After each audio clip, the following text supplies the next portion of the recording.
So thank you all for being here again. I really appreciate you.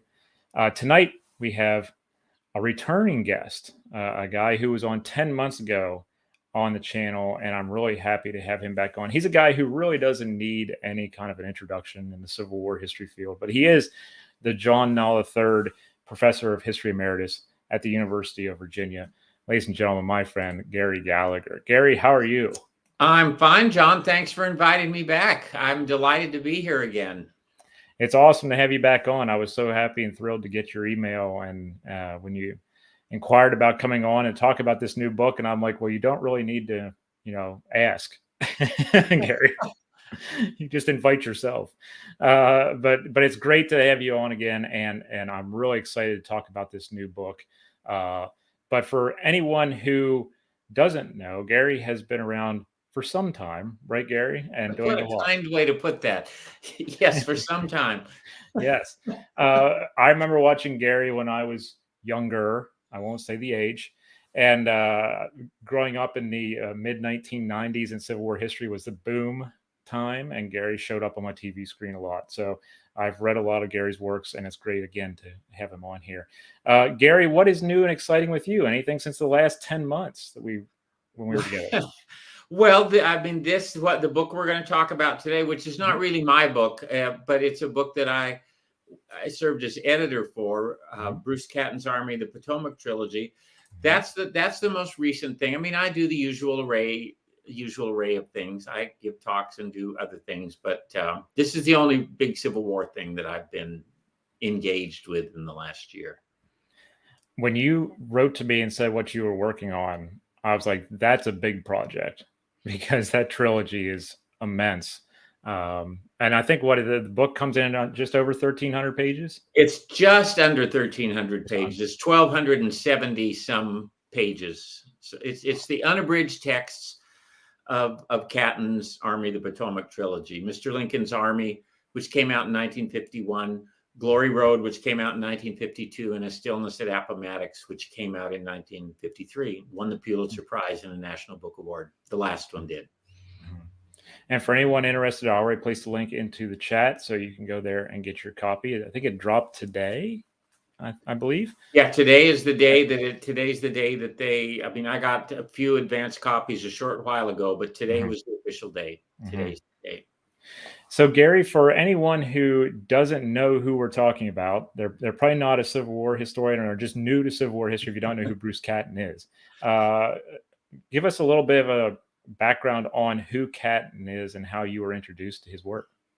Well, Bruce Catton he was a journalist for most of his life. He was born around the turn of the 20th century in Michigan, and he worked as a journalist until he was 50 years old. And when he was 50, he decided to become a historian. And his first project was these three volumes. He brought them out. They didn't sell that well initially, and then they began to sell much better later. During the 1950s and into the 60s, he served as the first editor of American Heritage magazine, which was a very beautiful hardcover magazine that sought to make available the best work of really good historians for a popular audience. They had a white hardcover binding. I got them when I was a kid. No advertising in them, just these beautiful issues of American Heritage that came out quarterly. But his reputation grew in the 1950s because of the Army, the Potomac Trilogy. And then he published during the centennial. You grew up in a wonderful time to grow up with Civil War things from the late 1980s through the 1990s. Was really a golden age of Civil War things with Ken Burns and Jim McPherson and battlefield preservation. I mean, just all kinds of things happening.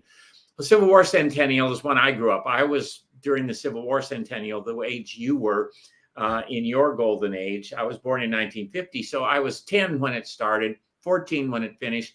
And Catton produced another trilogy during the Civil War centennial called The Centennial History of the Civil War, The Coming Fury, Terrible Swift Sword, and Never Call Retreat.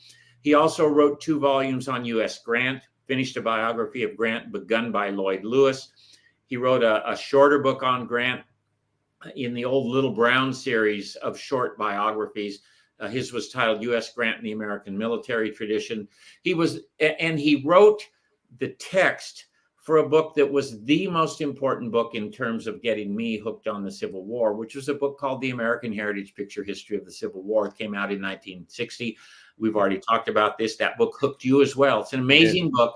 It's still a wonderful first book to give anybody who wants to be introduced to the Civil War, I think. Right. A book that was quite a phenomenon, a big coffee table book. It sold almost 400,000 copies the first year it was out. Just an amazing, and it won a special Pulitzer Prize. And he continued to write on down through the 70s. He wrote a memoir toward the end of his life, but he became the most widely read, the most recognizable figure who wrote about the Civil War during these decades. And I'm sure that he got more people interested in the Civil War than anyone else in the 1950s and 1960s and into the 1970s. And in my view, he was and remains the very best narrative writer who's ever written about the Civil War. He's an amazing writer. He truly, and his writing holds up. I'm sure we'll talk about that later. He had a real gift for writing, poetic, evocative, and yet very clear. He was a tremendous stylist with a real sense of how to bring the past alive. Would you say that style is due to his background in journalism instead of being the more traditionally based historian at that time? I think the clarity, it comes from his journalistic background. He gave a set of lectures in the 1950s that were also turned into a little book. And in those lectures, he talked about his approach to writing. And the thing that he really emphasized there is clarity. He said, you have to have clarity. If you have clarity, then you can do other things. But if you're not clear in your writing, it doesn't matter what else you're doing, it won't work. And he clearly does. I mean, sometimes I think he tried a little bit too hard and got a little too flowery, but for the most part, he carries it off with just this tremendous sense of language, but undergirding the whole thing is the ability to write clearly. And I think that came from his journalistic background. He was an editor and all his editorial work with American Heritage. I read a couple of accounts by people who sent things to him and who worked with him at American Heritage. And they said he was the best editor they'd ever been around. He could give him a piece of text and he'd make it better and just make it just right. So that's a gift. And his journalistic career certainly furthered that, I think. When I hear people say, well, this person isn't a trained historian, I always scoff because I think of Catton, because I mean, he wasn't a trained quote unquote historian in a traditional sense of having a degree or anything. And he didn't even graduate from undergraduate school. He attended Oberlin a couple of times. He started just before World War II, then went in the Navy for a little while, didn't see action, then went back to Oberlin, but still didn't finish, and then just went and worked. He had a lot of honorary degrees, but no. Yes. In fact, if someone says he's not an academic, I think that may be a good thing in terms of style. Whatever we do in academia, stressing eloquent writing is not one of them. That's not something that gets much attention. It just isn't. It isn't. That's true. Catton is jargon free. You won't see a lot. There's just no jargon in Catton. I think the other thing that Catton is really great at, and probably why when we were young minds and we gravitated towards Catton so much, is because he doesn't get into that minutia of tactics, does he? He gets kind of painting this larger kind of a painting of what is going on and not being worried about what this particular colonel, how he faced the regiment or did anything. He's just like painting a broad stroke. I hadn't read Catton in probably 40 years until I came back to this. I got the people at the Library of America who've done all these wonderful volumes, more than 350 now, of sort of classic American literature. I got a note from them asking whether I thought Catton deserved to be included in the Library of America, this specifically the Army of the Potomac Trilogy. And I said, absolutely. I did that on the basis of my memory of Catton as being so instrumental in bringing me into the field and so strikingly effective. But I actually hadn't looked at this set in a long time. Going back through it was one of the things that struck me is how little actual on the ground, close narrative, tactical history there is in it. There's very little. He really paints with a broader brush than that. There's some, and when he wants to do it, he's very good at it. There are set pieces in it that are the crater, the fight for the bloody angle. He can do it when he wants to, but that's not what these books are mainly about. Yeah. Do you think he helped out with that biography on Grant, came up with his own thoughts on Grant? Do you think he nailed, excuse me, anyone in the Civil War as well as he did Grant? I think he nails McClellan. I think his McClellan is absolutely persuasive.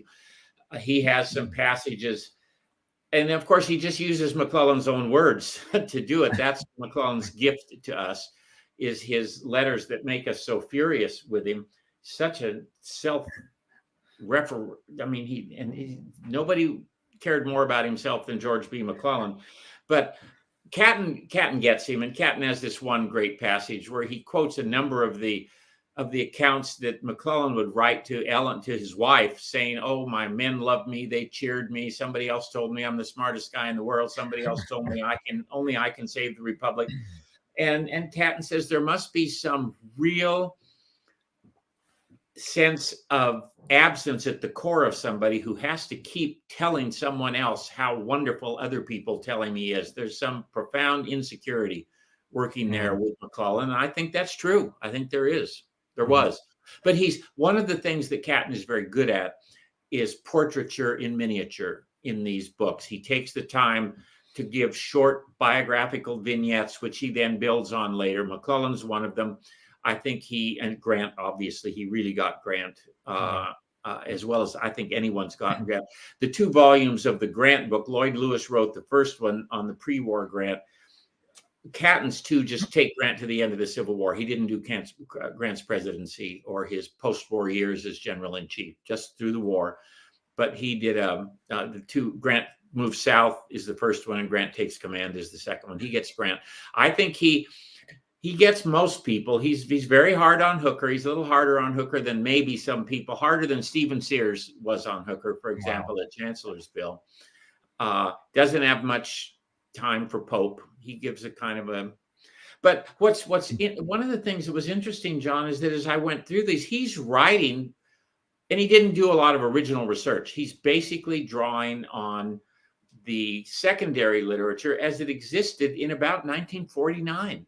Before the vast outpouring of literature that we have now. His main source was the official records. He used the published primary literature from the time. So a lot of the accounts that we're used to will be in there. But in terms of secondary literature, there really wasn't very much.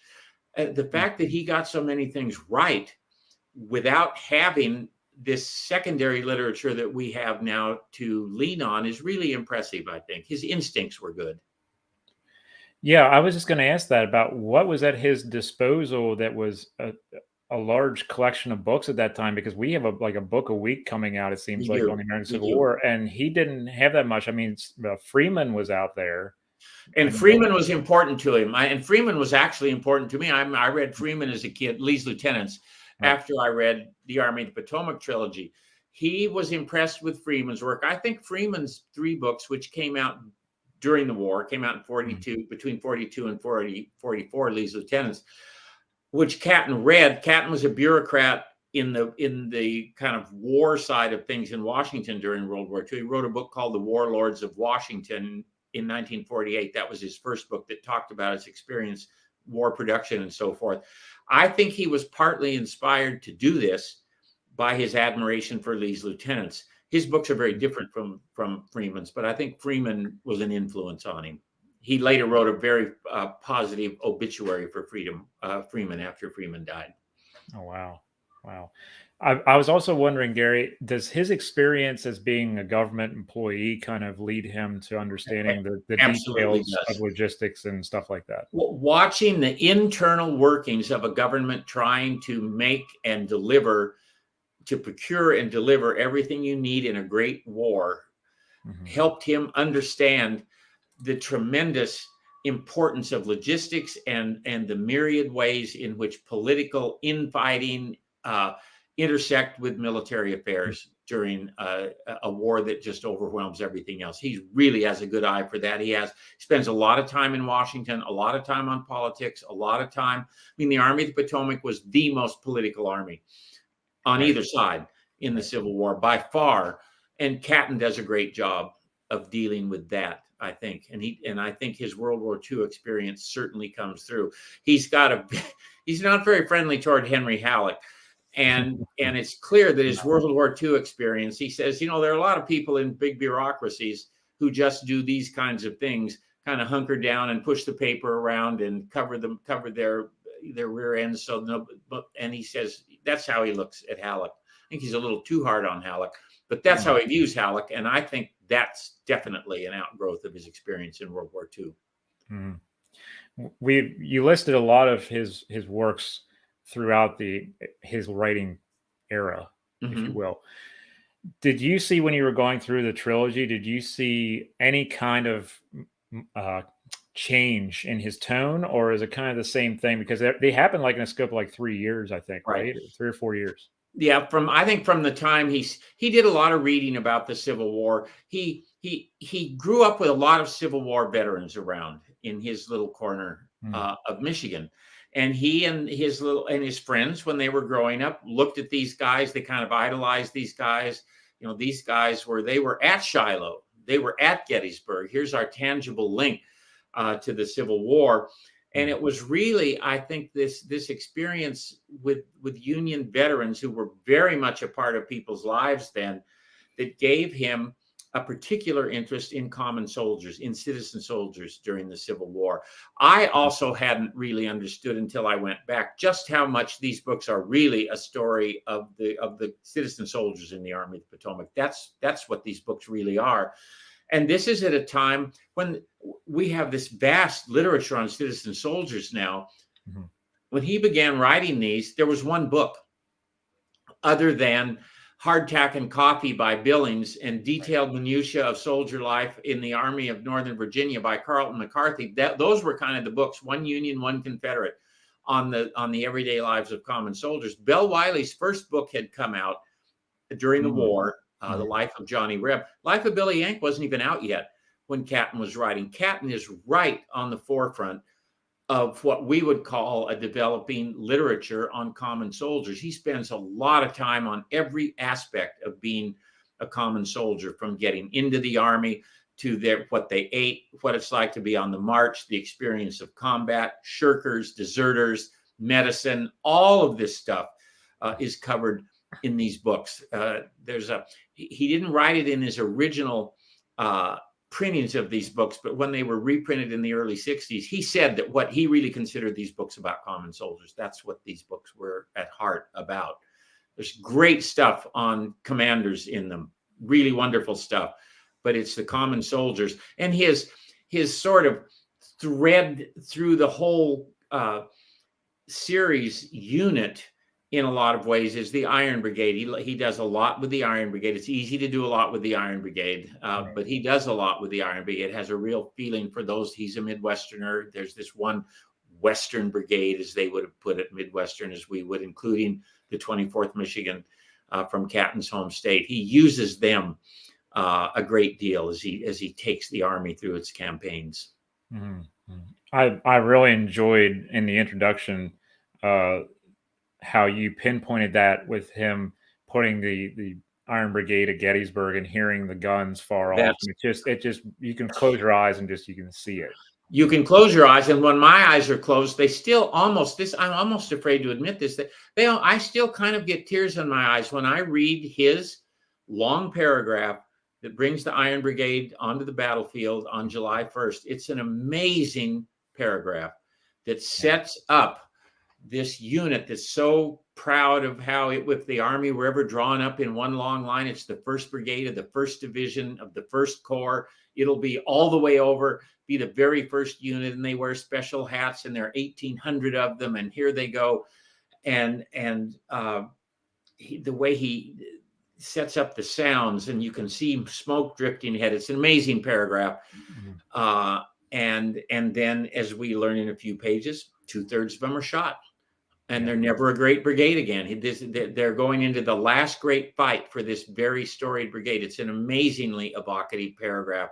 It's the kind of thing, when he's really at his best, he's really, really good. And that paragraph is a good example of that. Was it a pretty hard sell or an easy sell for him to get a publisher to do his books It was originally? a very hard sell initially. He was turned down in his initial effort to place Mr. Lincoln's Army somewhere. And he had a very famous bookman from New York who helped him finally place them with Doubleday. But the books weren't all that successful. They sold 2,000 or 3,000 copies. Mr. Lincoln's Army did, and then Glory Road did. And A Stillness at Appomattox wasn't even selling that well until it won the Pulitzer Prize. And then I think Stillness at Appomattox went up and it sold maybe 70,000 or so, and the others picked up to about 30,000. I think they sold maybe 130 or 40,000 as a set. But the way I got them is that they were offered as an incentive for the Book of the Month Club. That's how my mother got them for me. It was one of the things you got for $1 a piece from the Book of the Month Club. I've got the Book of the Month Club editions of the Army of the Potomac trilogy. So they reached a lot more people that way than they did just through the regular publishers' editions.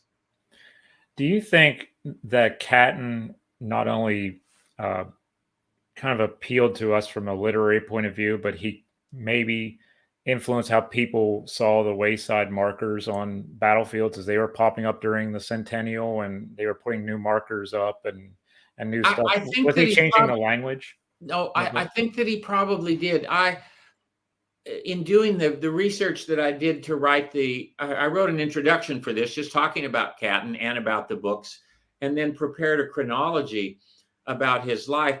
But I found wonderful quotations about him, including some very good ones from Stephen Sears, who in some ways is a kind of successor to Catton, a really gifted narrative writer who's written about the Army of the Potomac a lot. But Sears worked for Catton when he was very young at American Heritage. And he makes the case, Sears does, that in all of the talk about the things that really boosted interest in the Civil War, some of the things that we talked about in the late 80s and into the early 90s, he makes a case that really the person who set the stage for a lot of that was Bruce Catton. And all the people who read Bruce Catton before then. So they have this kind of baseline in place, a lot of people like me, given by Bruce Catton, and I think to a lesser degree by Douglas Southall Freeman. Those were the two great narrative writers of the 40s, 50s, 60s, and so forth. But Catton had a long-term effect, I think, not just a short-term effect. I think he had a long-term effect on how many people were interested in the Civil War. Nobody was buying Civil War books in the late 1940s and into the early 50s. It wasn't something, publishers weren't interested. It wasn't a field that people were buying. What was Catton's thought on the Army of the Potomac, the officer corps? Because when I was growing up and going to Gettysburg and the 125th and such, I'm thinking of people like Gouverneur Warren, who was seen as the hero of Little Round Top, and that changes with Shara and then the movie Gettysburg. Was he putting these kind of representations of the Army of the Potomac on a different strata than we do today? Was he saying, well, hey, these were the important people? Or are they kind of similar, except for maybe one or two, like Gouverneur Warren and a few others? I think that Gouverneur Warren, Shara and Ken Burns have pulled off something that would have surprised the Civil War generation, and that's making Joshua Chamberlain the hero of Little Round Top instead of Gouverneur Warren, and to a lesser degree, Strong Vincent, and maybe even Patty O'Rourke. I mean, there were other heroes. I think it's really interesting to read a memorial landscape. That tells us a lot about who the Civil War generation thought. Gouverneur Warren has a great statue. Strong Vincent is on top of the 83rd Pennsylvania Monument and has another smaller marker up on the slope of Little Round Top saying he was mortally wounded. Patty O'Rourke has the great bas relief where everybody rubs his nose and makes it shiny. There's no monument to Joshua Chamberlain on Little Round Top. No. So Catton doesn't make Joshua Chamberlain. He doesn't anticipate that little Chamberlain boomlet. He has the main people that we would think would be the primary figures. What he's very good at, he's very good on on pinning down the culture of command that George B. McClellan created in the Army of the Potomac, and how long a life that had in the Army of the Potomac. And of course, Warren is the last part of it to go at Five Forks on April 1st, 1865. He handles Gettysburg. He has this great passage that starts out, when I first was reading, and I thought, oh God, here we go. Gettysburg's the great. His kind of summary take on Gettysburg is, Gettysburg made it clear that the Confederacy could not win the war. And I thought, okay. But the next sentence says, that doesn't, of course, mean that the United States couldn't lose the war. They still had to maintain their effort. I mean, they could easily lose the war if they didn't. They had to stay on board, both the civilians, which is exactly right. That's actually the way that I think Robert E. Lee would have put it. We can't defeat them absolutely, but we don't have to. We have to persuade them it's not worth it. Catton got that exactly with Gettysburg, and understands why Lincoln was exasperated.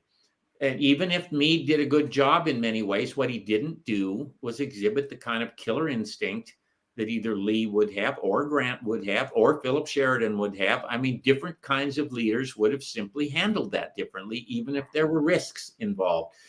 Catton gets that very well, and so I think he gets the culture of the Army of the Potomac exceedingly well, to my reading of it. He does. Doesn't mean of course, there's some things I would quibble with, and anyone would now, and there are things that additional literature has made clear that wouldn't have been clear then. But for the most part, including, he does a great job of dealing with emancipation and how that is, and he weaves that in and out of his stories in ways that almost no one at that point would have been doing. The literature on emancipation and Black people in the war was minuscule when he was writing. I mean, really minuscule. And he uses phrases the ones that are current. That he talks about Negro troops and colored troops, which is how people would have written. And we didn't change that. Didn't change any of the language in the books. So it's a little bit dated in that regard, but I think you just have to understand that and then read it for a book of its time. But he has the importance of emancipation percolating through these volumes, and how it comes more and more to the fore, and how critical the Army is in terms of how that works out. Mm-hmm. Do you think he away with the Army of the Potomac? You and I are of agreement where we're basically like, this is the lead army. This is the army. This is the theater of the war.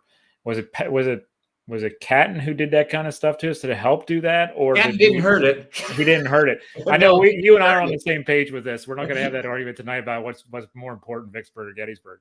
But he has an interesting thing in here. He says the Army of the Potomac, they didn't win the war at Gettysburg, but they were going to push on through to the end, and they were going to do what was necessary so the war could maybe be won somewhere else, is how he puts it, which gets at, the Army of the Potomac's casualties far exceeded those of any other United States Army, as we know, and we've talked. Far exceeded. The Second Corps was by far the bloodiest corps in any army that the United States fielded during the Civil War. That's what of course, they're up against the guy. You can't be around Lee without having big casualties. That's all there is to it. It's just not going to happen. Not going to happen. But I think he gets he gets the political importance of the Army of the Potomac too. People look at Washington is right there all the time, and they're kind of breathing down the necks of the soldiers who are commanding the Army of the Potomac. They're always aware of it. Meade's always aware of it. McClellan's intensely aware of it.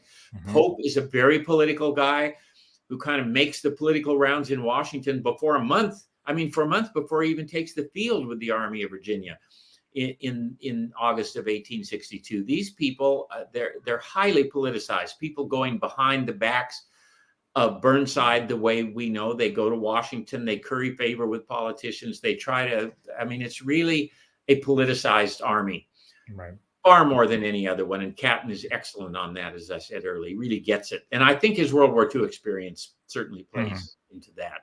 He understands Washington, and he understands Washington in the midst of a great war, the city of Washington, the bureaucracy of Washington. The World War II bureaucracy is much bigger. But in terms of what had been there before, the Civil War bureaucracy gets pretty big. I want to thank my friend Joe Ricci from Franklin is here, and he says the Western Theater guy has entered the chat. Yeah, we know Joe. We're going to hear about the Western Theater from you. Western Theater is a very fine theater. It's a fine theater. It's 2-on-1 here. All right. and Bruce Catton spent a lot of time in the Western Theater on his first volume on U.S. Grant. That volume is you get it all. You get Shiloh and Donaldson and Chattanooga and Vicksburg all in one fat book there. Yeah. Sorry, Joe, no trilogy. It's just one fat book there for you. My friend Shorzy from Twitch asked, "Is there going to be a Kindle version of this book? Does Library of America do Kindle as well later on?" No, I should know the answer to that, and I don't know the answer to that. I don't know. Don't know. Okay. Well, I know a lot of people are doing digital because those of us who are done moving books are going to digital. Easier to move your phone than 20 boxes of heavy books. That's for sure. That's very true. I have it now. I have 200 books on one thing, so I'm like, "Ooh, that's nice." They might do that. They might even do it. I went back. I reread the books and I listened to them on Audible. The Army of Potomac Trilogy is so. I don't know how they'll do this, but I imagine they'll make it available in more than one format. That's the world we're in now. But the only thing I've seen is the very nicely done little hardcover book. They do them on acid-free paper. They not only used the maps that came out in the 3 books originally, they took all the full color maps from the centennial history of the Civil War and put those in this book as well. They're at the beginning of this book. And they have full color end papers of maps from the centennial history of the Civil War, which was a very nice touch to add those things to this edition of the Army of Potomac Trilogy.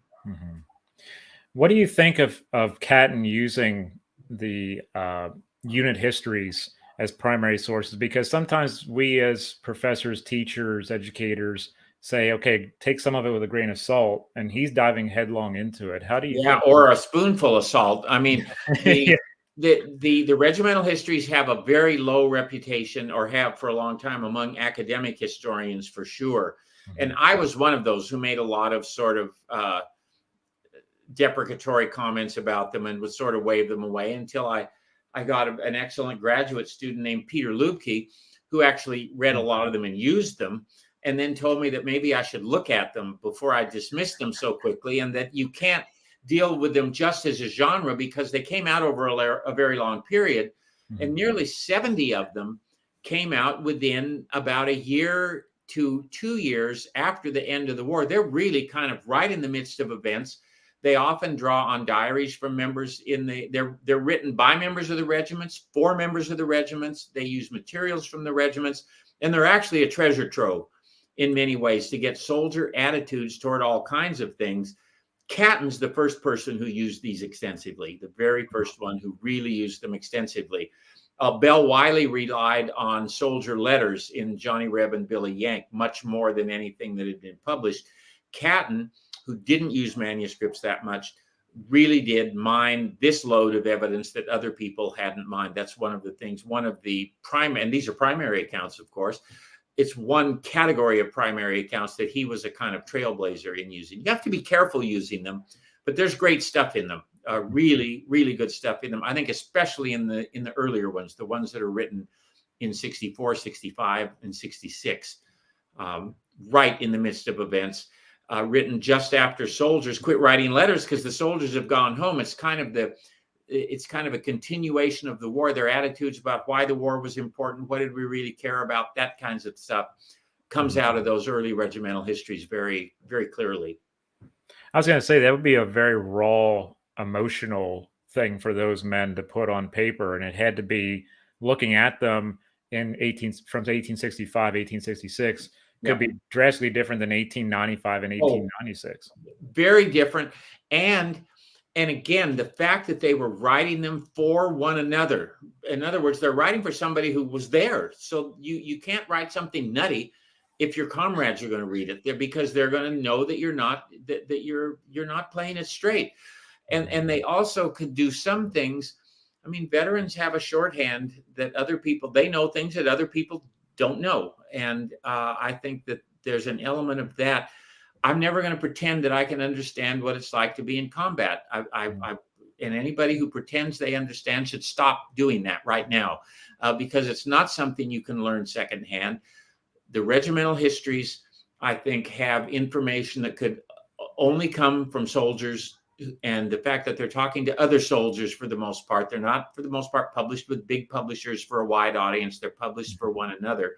I think that gives them a value that people such as myself didn't appreciate for a long time. I think Catton did. Catton is almost, well, it is a popular history movement at that time to get into the hands of the everyday citizen. Yeah. These books are. This is for everybody to experience off the news. Completely accessible. Right, accessibility. Do you think this also can help propel modern historians to reach new audiences by saying, well, hey, Catton did it. Maybe a publishing house that's that way can help better.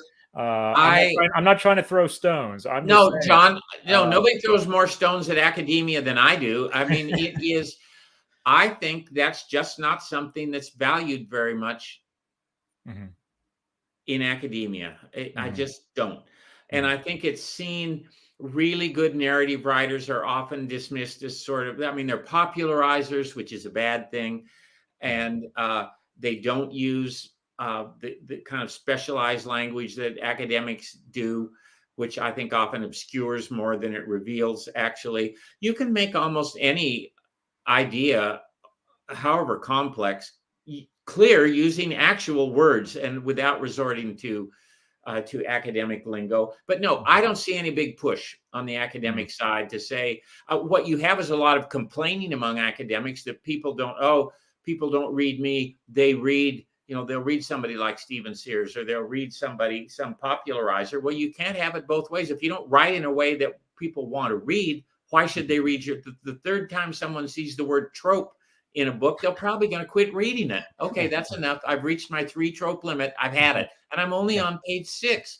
So that is, I think, I don't see that ending anytime soon. There aren't many academics who cross over to Jim McPherson is the most obvious exception to that in the Civil War world, but there are not that many of them. A lot of them pretend they're doing that, but they're not really doing that. I've noticed that too, Gary, where if you kind of go down the lineage of people who followed in Catton's footsteps with that more popular history, if you will, they're kind of pushed to the side by a lot of academics, and they say, well, that's not true. Where's this coming from? Et cetera. Absolutely. And they half of them haven't read it, but that's what they say. No, I mean, nobody cites Catton for any. I mean, their academics don't cite Catton. They don't go back and cite Catton. They could on some of his common soldier stuff. But even an academic, I mean, Douglas Southall Freeman had a PhD from Johns Hopkins, but he spent his career as a journalist. And he is not, I mean, he's also, apart from the kind of lost cause aroma over part of what he did, he's never, I mean, he's just, you're put in a different category. Alan Nevins too. Alan Nevins was another journalist who didn't have a PhD, but wrote, his writings on the Civil War are well worth reading now. Nobody reads them. Nobody cites them. They're full of good stuff, but it's just, there's still a divide between those two worlds. So again, some people argue that's not the case, but it is. It's just, there's a divide. Yeah. Do we subconsciously use Catton more than we realize we do as historians? Because this was the most, as I went through this, I mean, I read these the first time when I was 10 or 11 years old, and then just kind of went back to them again and again. And through my teens, what became clear to me is that things that I have used for 50 years, key episodes, even some key language, it came from Catton. And I didn't even know it. Some of the characterizations of things that I have deployed in my career, I found in these books when that was a kind of chastening to me, that I was channeling Catton in ways that I wasn't even aware of. He so embedded himself in my mind when I was in the formative period of coming to terms with the war, that has remained that influence has remained in, I mean, not in lots of ways, but there were a couple of dozen points at which I went, oh, there's that. That's something I've been relating to groups forever. And it's from Catton. And I didn't even know it was from Catton. He's so good. I mean, when he really decides he's going to take his time on a battlefield, for example, and really it's like bringing the Iron Brigade on, his description of the fighting at the Bloody Angle is mesmerizing. His description of the explosion of the mine at Petersburg is incredible. Just the way he has a gift for that. When that's what he decides he's going to do, he's really good at it. When he decides he's going to give you an incisive portrait of somebody, he's really good at that as well. When he wants to bring he brings so many non-strictly military things in, which appeals to academics. That's one way in which his work should appeal to. He's not just drums and bugles. He's much more than that. But I think if we polled people who weren't really familiar with him, the attitude would be, he's all, he gets you on a battlefield. Then the 20th Maine went this way. Then they went that way. And then Cowan's battery came up. That's what they think it is. And that isn't what it is. It's almost like he's, I mean, it's the comment. I'm sorry. Go ahead. No. Go, Gary. I mean, the way that he gives the common soldier's view even really comes out in the way that he finishes it. He's in the observer's view when he does Lincoln. He brings Lincoln up to the point at Gettysburg on November 19th, 1863, where he begins to speak. That's it. He doesn't talk about the Gettysburg Address. You're watching Lincoln come up. At Appomattox, he doesn't go into Wilmer McLean's parlor with Grant and the other Union generals and with Lee. And no, he has the Union soldiers watch Grant ride by as they're going toward. And that's the end. The last thing you have is the common soldier's view of Grant going toward Appomattox Courthouse. It's just really, and it's so effective. It really is effective. And then that's it. That's it. Over here we are. We just watched. There he goes, and I wonder what's going to happen in there. It's really, really a nice device. It's almost, dare I say, like reading art. It paints that picture literally in your head where you're seeing this happening, and it's almost like a movie thing. Because when we watch a movie, we want to be entertained and also maybe learn a thing or two now and then about something that took place. But we're not worried about the little details, about things. We just want the bigger picture, and he's giving us that kind of art. That's what he's giving us, and some of the scenes, just like some scenes from movies, are scenes that stay with us forever. A number of the scenes from Catton really will just stay with you because he strings words together. Sometimes I'll stop and I'll read a sentence and go, "How in the world did he decide to put words together that way? They just work perfectly. That would never occur to me to put words together that way." And there he did. And he got away with it. He didn't only get away with it. It's really compelling. And you just kind of stop occasionally and admire the writing, which doesn't happen very often with me when I'm reading history books about the Civil War. But it does happen with Bruce Catton. Happens a little bit with other people. But I mean, Shelby Foote can write, Freeman could write, Catton could write better than either one of them, in my view. I often tell people who are just getting that little itch to learn something about the Civil War, that's who I send them to, because I don't want them to get bogged down in Coddington or something like that. Don't do that. No. I've had people tell people that where they're like, if you want to learn Gettysburg, read Coddington. I'm like, no. That's the 20th thing you read about Gettysburg is Coddington, not the it's actually hard to read really close tactical history. It's hard to keep straight what's going on. It's hard to that's not what I still give. If I've done this more than once in my life, met a young person who seems to be kind of on the cusp of being interested in the Civil War. I've tracked down copies of the American Heritage Picture History of the Civil War and given them those because it has great images. It has the unbelievable David Greenspan maps, the bird's eye maps of the battlefields, and it has Catton's text. And that is a way, boy, get somebody in with that, and then they want more. Okay, now what should I read next? I really enjoyed that. What should I read next? Right.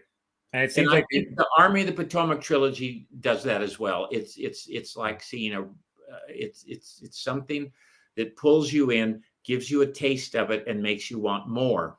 And it's so much better. I'm not saying there's no good writing about the Civil War now. There's no writing about the Civil War now that's better than Bruce Catton. There just isn't in terms of this writing. question just came up, Gary, and it leads right into that from David Wilhelm. Thank you for this.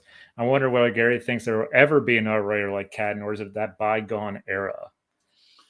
Well, I think there are probably writers who aren't academics who would love to be as good as Bruce Catton. And I won't say there'll never be another Bruce Catton. I mean, there may well be. I'm a complete Jane Austen fan. I think there's only one Jane Austen. There's never been another one of hers. Maybe there will be sometime. There could be another Bruce Catton, but as you pointed out in a very gentle way, John, I'm a really old guy. And I've been reading this stuff for a very long time. Very gentle way. And I haven't run into another Bruce Catton. There's one Bruce Catton so far. There are others who are really good, but he still, in my view, is the best. So I hope there'll be another one, but I haven't run into the next Bruce Catton yet. I haven't run into the person I'm going to say, okay, Bruce Catton is now the second best narrative writer that I've ever read on the Civil War. He's number 2 now. Hadn't happened yet. I almost feel like, personally, I almost feel like Catton is like Shakespeare. It's like, I'm not sure I'll go quite that far, but I will. But I mean, you can't touch it. It's one of those things where it's like, okay, Shakespeare's going to be Shakespeare. Yep. Catton's going to be Catton. And Shakespeare doesn't hit. Shakespeare strikes out sometimes too. Yeah. And sometimes Catton, as I said earlier, he tries a little bit too hard. But for the most part, he doesn't. For the most part, his batting average, he's got a very high batting average, and also a good average for home runs, not just singles. He was very good at what he did, and I think he brought a particular. I think the fact that he had known veterans, that's an intangible that no writer in the future can have. I mean, that's something. I mean, I grew up where everybody's father was a World War II veteran, including my own. I was talking with some friends about this last week. There aren't many World War II veterans. I mean, the youngest World War II veterans are 95 years old now. Pretty soon, there aren't going to be any World War II veterans, which to me is kind of unimaginable. Because everybody was a World War II veteran when I was growing up. Well, Catton, even my father, who grew up in Los Angeles, my father lived to be 100. He was born in 1920. He grew up in LA, and his family would go to the Rose Parade. He said a feature of every Rose Parade when he was a little boy was a bunch of Union veterans who would march by in their blue uniforms, most of them with long gray beards. So there is something that Catton had that we won't have in that regard. Doesn't mean that I don't know exactly what that conveyed to him, but it conveyed something to him. It was important to him to have had a good long-standing contact with men who'd actually been in the Civil War. Do you think, in writing this and editing this, do you think this is going to, Catton's work is going to just be something that sticks around with us for more generations? I hope, other than the academic world. Right. Really, I agreed to do this because it seemed to me that the Library of America volumes are so good, they're so well done, that it seemed to me a way to bring Catton, even though used copies of Catton are everywhere, you can find them everywhere, but if you don't know what you're looking for, this is a way. The book got a review in the Wall Street Journal a couple of days ago, a nice review by Harold Holzer. And I just checked on Amazon. It went from 100,000 down to 300. So somebody's buying it, and I think, and I don't get royalties from it, so I'm not trying to tell people go buy a copy. I'll get 17 cents. I just think that the good thing is that more people are going to discover Catton, and I think this is my favorite of all of Catton's work. The Army of the Potomac Trilogy is I like almost all his work. This is the favorite of all his work for me. And I think this is the best hook to use. If you want to hook people in using Catton, this is the way to do it, I think.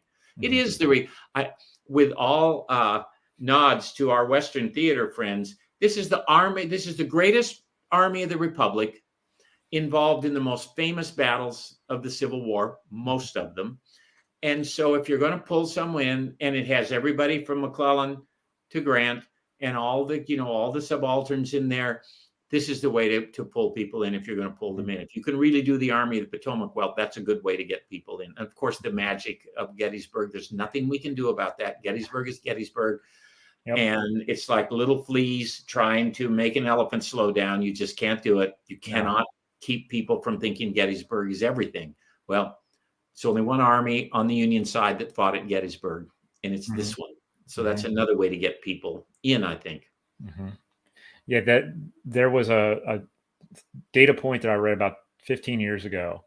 They did a kind of like a mailer kind of thing in the 1880s, asking veterans, or I guess around 1888, 1887, they said, how many of you were at Gettysburg? Who were you with, et cetera?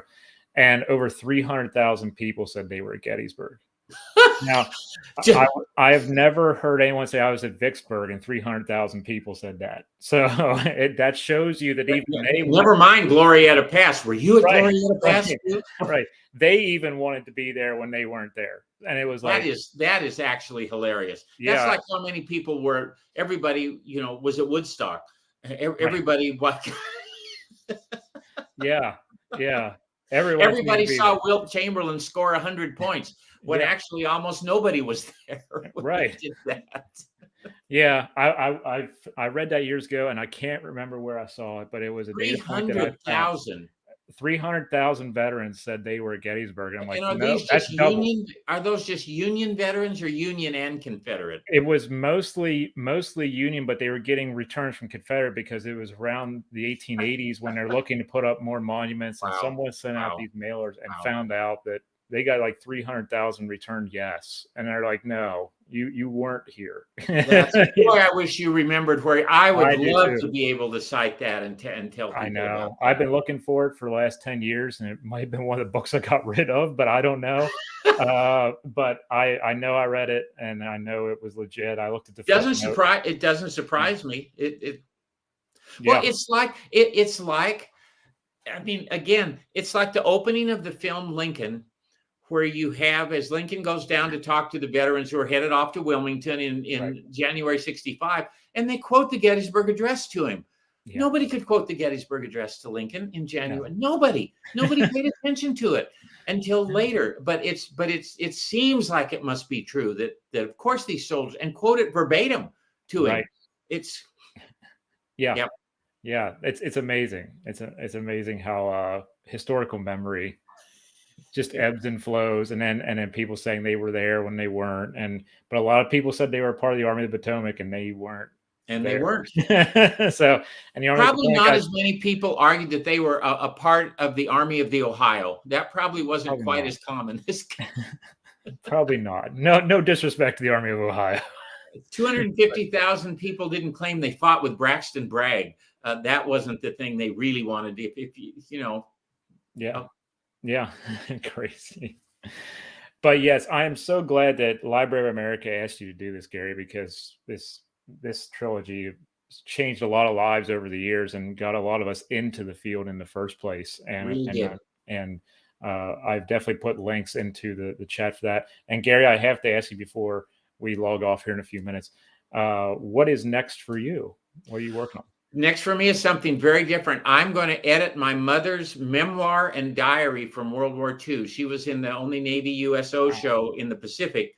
She was on Guam and Saipan and Tinian and Peleliu, and they entertained on heavy cruisers, and she ate with Admiral Byrd, the famous explorer, on aircraft carrier Ticonderoga. Went up in a Dauntless. I mean, she had quite an adventure. She kept a diary of it when she was there, and in the 50s turned that into a memoir, which she then just put aside. And in the 90s, she dusted it off. I just had 30 copies printed and bound for her, but I'm going to take that, put those together, write an introduction. I think they're unique. I don't think there's another 22-year-old young woman from Los Angeles who ended up went in Japanese caves when there were still dead Japanese soldiers in them. It was quite an amazing adventure for her. So that's what I'm going to do next. That's my project. Tinian's where the bomb went off. She was on Tinian when the Enola Gay took off. Wow. They named a B-29 after her and painted her picture on the side of it. Oh my gosh. Oh, I can't wait to read this. This is going to be good. And there were Navy photographers everywhere with them. So there are these unbelievable photographs of every part of this show that she was in. Yeah. What's it like to have that record for your mother? That's It's incredible. Because I And don't have a anything like friend of that. Like mine, I don't have photographs of my mother, more than like 20 of them. So a friend of mine who works at the National Archives discovered Navy films of this show. I just got them last week. He sent me, there's my mother at age 22 on a stage with 15,000 sailors cheering on Guam in July 1945. Unbelievable. Wow. Unbelievable. Really and Wow. truly. I'm glad she kept the diary. She came within one day of throwing it away. Oh, I caught her in the act, basically, of throwing it away, and I rescued the diary and have had it in my possession ever since. yeah. I'm glad. I'm glad. I don't want that piece of history to go out. Wow, that's awesome. Well, I'm glad to hear you're working on another thing, because I know, Gary, you don't, stay sedentary long when it comes to writing. So No, it's just kind of what I do, but this will be a great change of pace. I'm really looking forward to doing this. I'm looking forward to reading that. And everyone, please go over into the link that I put in there for Catton's Army of the Potomac Trilogy, edited by Gary Gallagher. It really means a lot to have you back on here, Gary. I really appreciate you and everything you've done to light the spark in a lot of us too, to learn more about the Civil War. I always love to come on and talk with you, John. Thanks for the invitation. You're very welcome. Thank you, everybody, for joining both of us this evening. It really means a lot to us. We hope you stay happy, healthy, and safe. Be well. We will see you later.